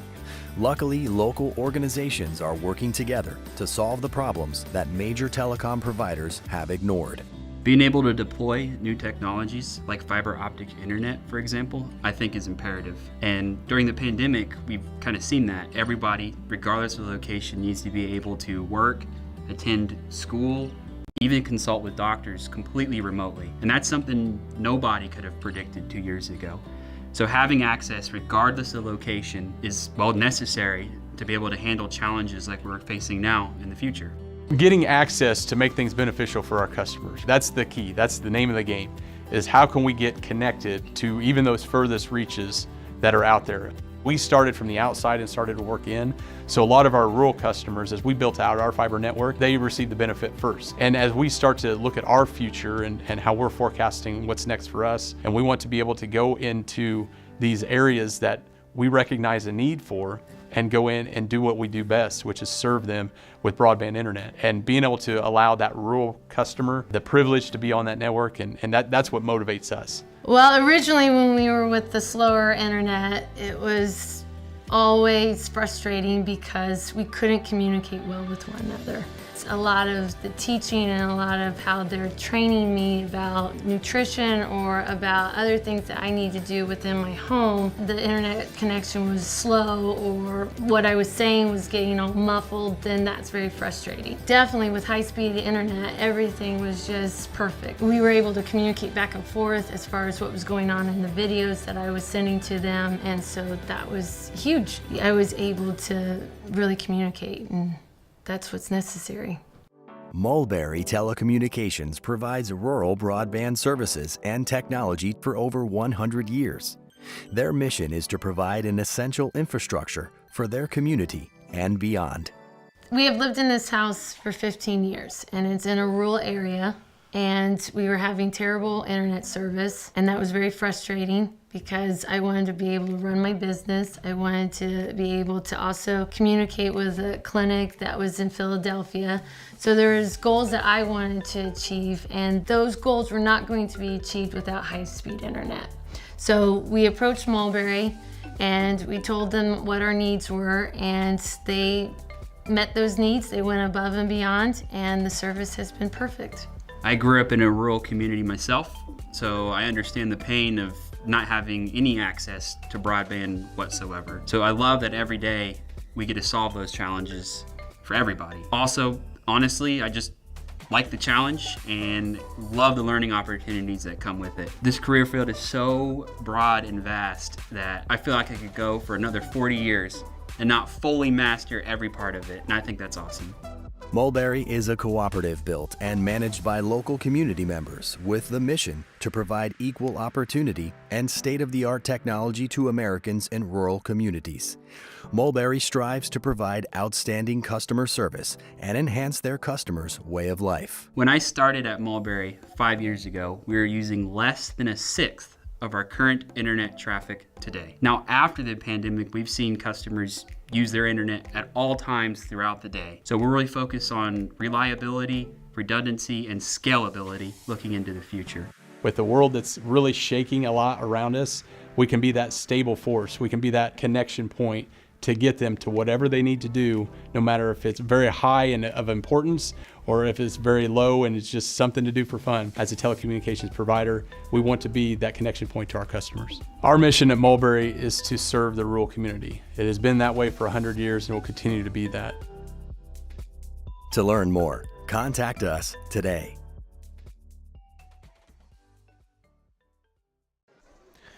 The Carroll Cougars kicking off their season in style here this evening. A 51-0 game going into the third quarter here in Flora, Indiana. Alongside Chris Walker, I'm Kurt Darling. Well, Chris, at this point you would have to expect that Carroll will probably sit most of their starters going into this second half here. We will have a running clock to start this second half, and it will stay running for the remainder of the contest, so you have that to factor in. Meanwhile, if you're Tri-County, you just try to salvage whatever you can going into week 2. Yeah, from a Carroll situation, like I said, you don't want to get anyone injured at this point. You want to stay clean, stay crisp. And if you're Tri-County, try to find something that works for you, something that you can build on and take that into your games going forward. And again, you know, we talked in the first half about how Jake West, he has a little bit of mojo winning games of kind of last games of a series. You know, back when he was with Madison as an assistant, he won the last game out of a series with Jeffersonville. 34 years running, they had not won a game against Jeffersonville. Madison was able to win that game. Jake West was hoping for some of that similar mojo for this one, seeing as how this is the last game of this rivalry for the foreseeable future. Needless to say, that's not going to happen here tonight. But if you're Jake West, what do you tell your team now, especially, or what do you tell them after this game going into week 2 after this one? You tell them at the end of the day, it's just one game, right? That's all you can go with. It's one game. You get to the next game. You have a good week of practice. You come out the next game, and you try to get off to a better start. That's all you can do. And now if you're Coach Blake Betzner of Carroll, of the Carroll Cougars, you know, you're pretty proud of how the team has executed here, but yet, needless to say, if you're a head coach of a football team, there's always something that you can improve on. 100%. I mean, you don't want your guys to get their heads too big. You keep them grounded. You get to practice, have another good, clean week of practice. You go out and you beat up on another team next week.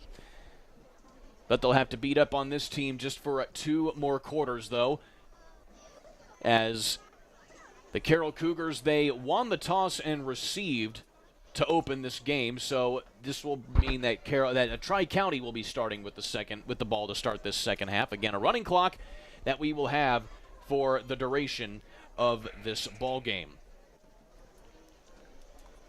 There you see the Carroll Cougars upright and ready to go here for the second half.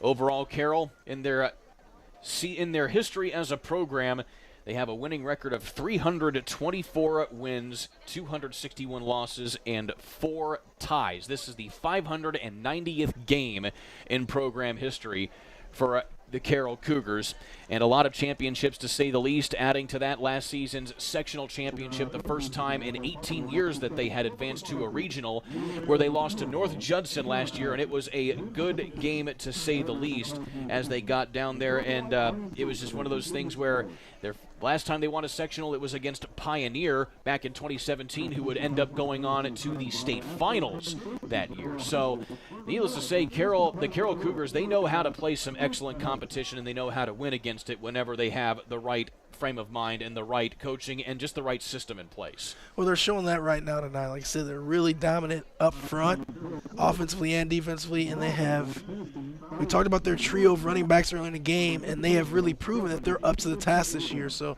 gotten off to a great start. Let's see how they finish out this game. And it's also cool how Coach Betzner has really reconfigured the whole system where, again, we mentioned this earlier, only 4 players playing both ways for a 1A squad. That's almost unheard of, because usually you have your best athletes and your best talented players playing both ways, not because, you know, they're necessarily good at both positions, but that's just kind of the hand that you're dealt. He's taken the hand that he has dealt and managed it to where you have players specializing in one position, which always is actually pretty helpful when you're playing the game of football. 100%. The more bodies you can get that can contribute, the better off you are in this game. And it also keeps players from getting injured. Yes, sir.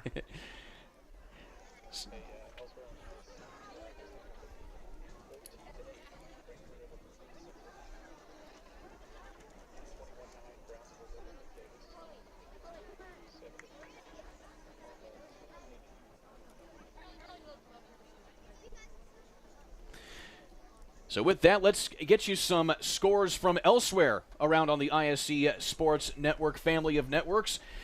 Right now, you have Frankfort and Clinton Central going at it right now, 14-8 in favor of Frankfort. Meanwhile, down in Indianapolis, you have the Brownsburg Bulldogs facing Ben Davis. 21-9 is the score in favor of the Bulldogs. Meanwhile, it's a 7-3 affair between Carmel and Trinity of Louisville. A good game right there.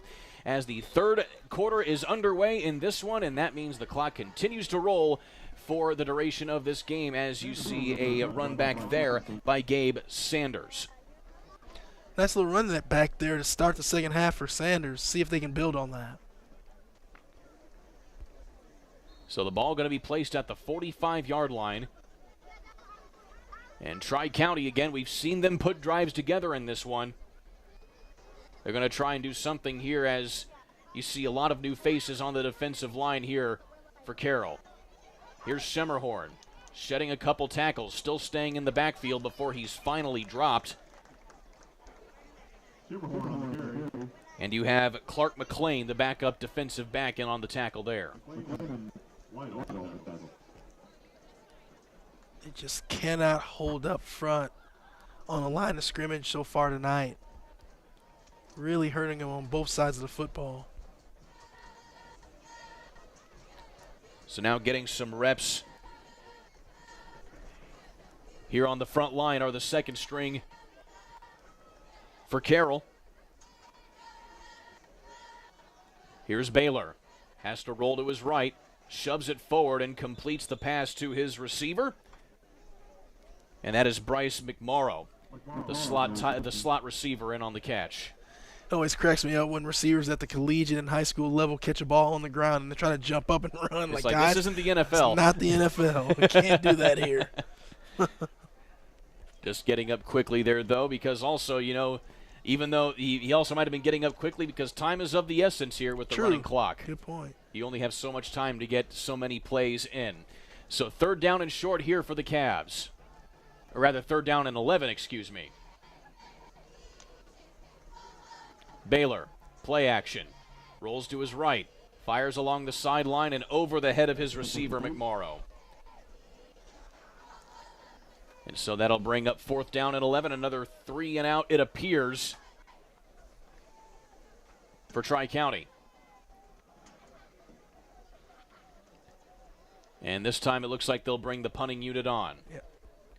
They tried going for it deep in their own territory late in the second quarter, but now they'll try and punt it away. And again, Carroll has not spent a whole lot of time on their side of the football field. In fact, their average starting position this game has been about the 40-yard line on the Tri-County side of the field. So a high punt here from Gabe Sanders takes a very good Tri-County bounce down to the 20-yard line of Carroll. They needed that.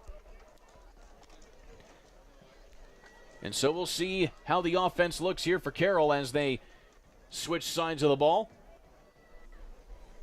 Guess going to be a lot of new faces out there. Including Griffin Viney, who is a 6'2", 160-pound junior, the starting defensive back for Carroll. He will be taking the reps at quarterback here for the second half. So we can assume that Luke Tanner's night is done. He completed a couple passes, but had a rushing touchdown, but had excellent execution handing the ball off to his trio of running backs, whoever that trio of running backs may have been. He orchestrated the offense very well in that first half. And so now we'll see what Viney can do. A year older than Tanner. And this time the handoff is, well, what do you know? You have Christian Tillman taking reps at running back. Some quick feet in there. I like that. And he powers forward for a gain of about 7. So when we talk about only 4 players consistently playing both ways for Carroll, needless to say, you're probably having everybody play both ways here tonight. Here's Viney with the handoff this time to Zinn. He tries to cut back to the left and is corralled. Someone's helmet comes off. He's going to have to go out for a play, I believe. And indeed he is. That looks like that's Trip Gokenauer. And so he will have to come out for at least a play by IHSAA rule. Clock continuing to run here under the running clock. 51-0 on the scoreboard. And now we'll see Xavier Williams check into the ball game. He had that touchdown earlier on special teams. I would expect to see them try to get him the ball here. And so they're going to spread Williams out at wide receiver. Williams standing all at 5'6" and 125 pounds. As you see the handoff. Good tackle.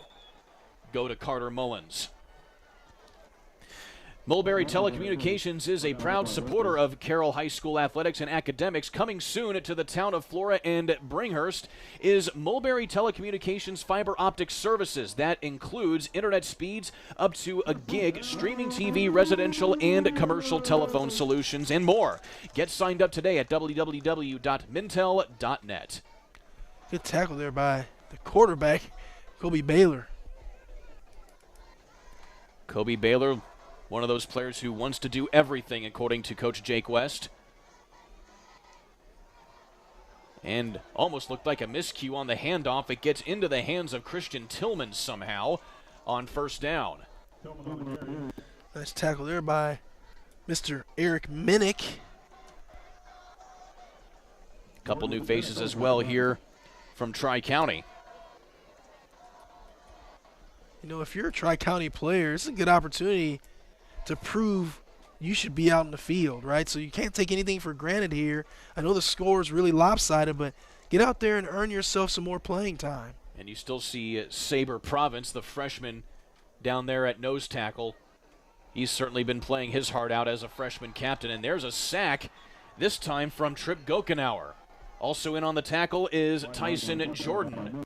No, that Minnick again is in there. That's 2 plays in a row where he's made something happen. There's a kid we didn't see any of in the first half. He's getting out here now, trying to make a name for himself. I love it. And so that's going to go down as a half sack there for Jordan. So 1.5 sacks for him tonight. Clock ticking inside of 5 minutes.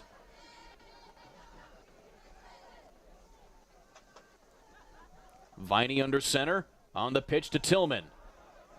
Almost sheds a tackler, and coming in hard there on the tackle is Jonathan Pearson, who is a name that we have not mentioned a lot tonight, but Coach Jake West calls him a freak in the weight room, and you can see why. Well, I tell you what I like about this Tri-County Cavalier team in the second half, these guys are really out here battling. It's going to make for a good film session for those guys tomorrow.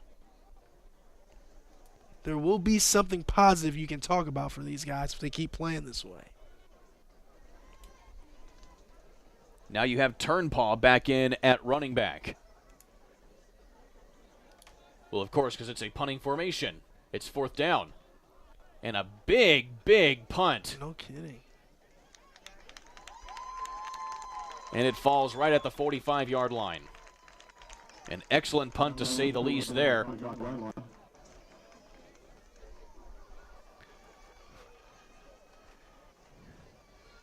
And so we have about 3.5 minutes left to go here. This game is part of the ISC Sports Network's initiative to give back and support high school sports using our pay-per-view program. Your online purchase helps our partner schools to have their games broadcasted, and a portion of the purchases go directly back to them. Thank you for your support from all of us at the ISC Sports Network. We hope you're enjoying the broadcast. So here's a first down now for Tri-County. Again, trying to salvage something here. Baylor back in at quarterback. Baylor's going to hand the ball off this time to Riley Hughes, and he goes right. No, that's actually Schemerhorn right up the gut, and that's good for a first down for the Cavs. Nice run there by JP, keeping his feet moving, going right up the middle, getting himself a lot of positive yards. And on the final tackle there was Taylor Lennon. In plus territory, high snap this time grabbed by Baylor, and he gets the handoff to Schemerhorn, and we've seen that, how the snaps have gone high. That time, Baylor able to grab it. We've seen a lot of high snaps today. That'll be something I'm sure will be worked on quite a bit in practice this week. Inside 2.5 minutes left here in the third. Man, that running clock goes fast. It does. I mean, jeez. And there is a reason the IHSAA adopted that rule a few years ago. Yep.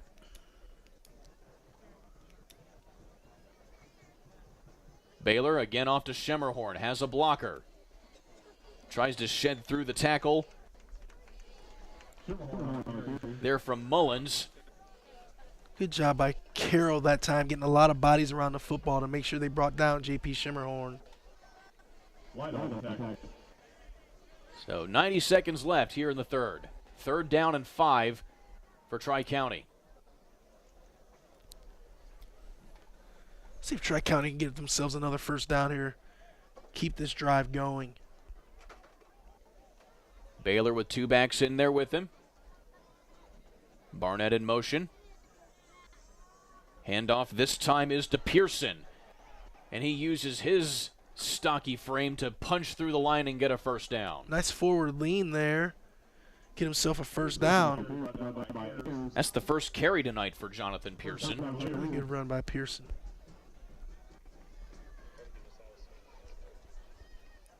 Only a sophomore is Pearson. He had 22 tackles a season ago on defense, along with 2 fumble recoveries.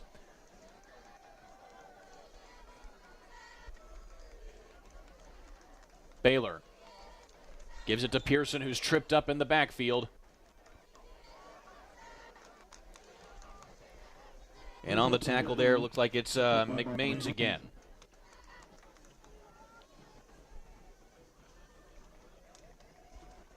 So still about 20 seconds left here in the third. Are they going to be able to get a playoff here? They'll probably try and get at least something here on 2nd down and 9. Better hurry. 5 seconds. 3 seconds. They get the snap off. Clock hits 0. Here's Baylor. Has to fire to the end zone and has a receiver, McMorrow, but he drops it, and that will take us to the end of quarter number 3. 51-0 the score here on the ISC Sports Network.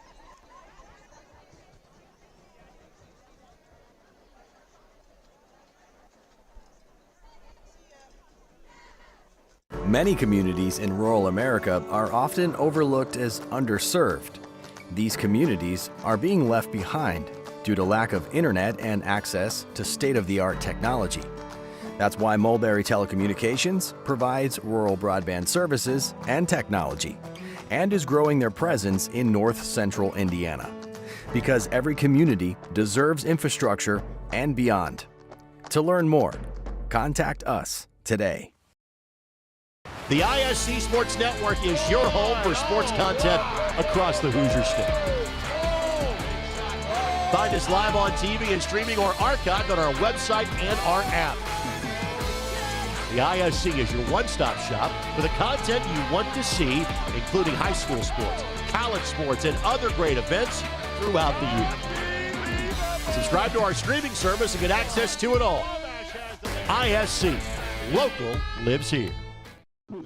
Welcome back. Kurt Darling alongside Chris Walker. 51-0 is the score going into quarter number 4 at Flora here on the ISC Sports Network. No scoring at all in that third quarter, but of course you could probably expect that. We have the running clock going, but also just a lot of new faces and just a lot of new things being tried here. But still, Tri-County, they're putting together a drive here going into the fourth quarter. Yeah, that was a quick quarter, but like you said, we did see some really positive things out of Tri-County in that third quarter. They're moving the ball. Defensively, they look really good. A lot of bodies flying into football to make tackles. Gotta love what you're seeing out of Tri-County in the second half. But of course, considering the fact that they are down 51-0 right now, but the fact that Tri-County's been able to at least put that kind of a drive together gives them at least a little bit of momentum going into the second week, knowing what they at least can do. That's all you can do. Meanwhile, Carroll, they've been flawless.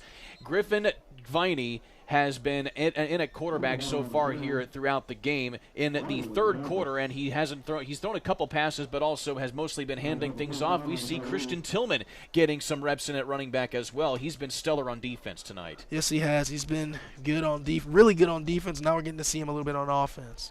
And we've seen a whole bunch of other players as well. Jonathan Pearson is one of those guys for Tri-County that we haven't been able to really talk about a lot going throughout the game. He's been a heck of a player on defense, though, both last year, and he can also be good on offense as well. But you still, when you're talking about the first half performance of Carroll, Luke Tanner, he had a heck of a performance. He had a touchdown. He really did a really good job of leading that offense and now handing things off to Viney here going into the second half. Yeah, Viney's getting himself an opportunity to do some positive things. Let's see if he can take advantage of it. Indeed he can here as we continue to work here, but still we'll go ahead and take another timeout. When we come back, we'll bring you fourth quarter coverage right here on the ISC Sports Network. High school sports fans, welcome back to Game Time, to pure spirits, to pure sports. Welcome back to high school sports. Fans, I'm IHSAA Commissioner Paul Knighty, and I just want to say, welcome back. This is Game Time. This is Indiana high school sports. This is your IHSAA. Ball here. Harris scores.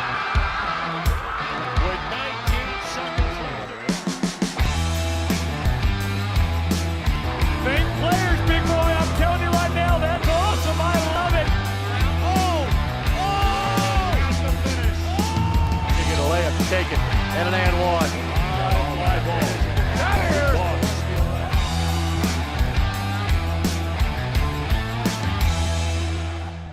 Finding affordable quality reproductive health care isn't always easy. Did you know that there's now a family planning and reproductive health clinic in our area that is income-based? Services include Pap tests, breast cancer screenings, pregnancy tests, sexually transmitted infection and HIV testing, same-day birth control placement, filled prescriptions, and free condoms. Services are on an income-based sliding scale. Visit 1234 Rossville Avenue or call 659-6063 for more information or to schedule an appointment. Hi, I'm Query. And I'm Schultz. And of course, we do the incredibly creatively and appropriately named Query and Schultz program every Monday on ISC Sports Network. Derek, it airs at what time? 7:30. Okay, every Monday at 7:30. We're now on season number 2, and if history tells us anything, catch us now because you never know when they pull the plug on it. Why would you say that? Because it's happened That's not going before. to happen here. Comcast, Xfinity 81, ISCSportsNetwork.com, ISC Sports Network, YouTube, Twitter, Facebook, so many places to watch Query and Schultz, 7:30 on Monday. Your life is on the go. Now your viewing habits can be on the go. With the ISC Sports Network app, your team is at your fingertips. You can download years' worth of content from the ISC Sports Network library. High school, college, special events, weekly and monthly shows, wherever you find your favorite app. And you can always find out more information at iscsportsnetwork.com.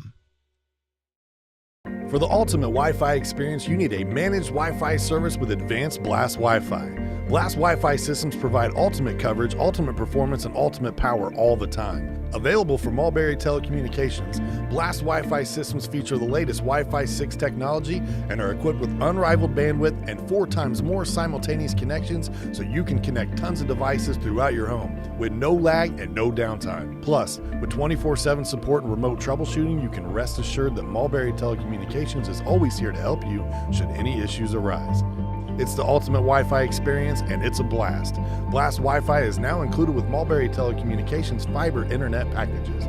Contact Mulberry Telecommunications at 296-2885 today to get started. The ISC Sports Network is your home for sports content across the Hoosier State. Find us live on TV and streaming or archived on our website and our app. The ISC is your one-stop shop for the content you want to see, including high school sports, college sports, and other great events throughout the year. Subscribe to our streaming service and get access to it all. ISC, local lives here. Have you heard? Titmont and Wintech have joined forces to build a stunningly fast fiber optic internet service with no data caps and the best customer service from a company you know and trust. Sign up today and follow our progress at join.wintech.com. Wintech, powered by Titmont, is building the future in Linden and New Richmond. We offer 3 easy and affordable packages with superior reliability, customer service, and unlimited usage. Order service today and get free installation at join.wintech.com.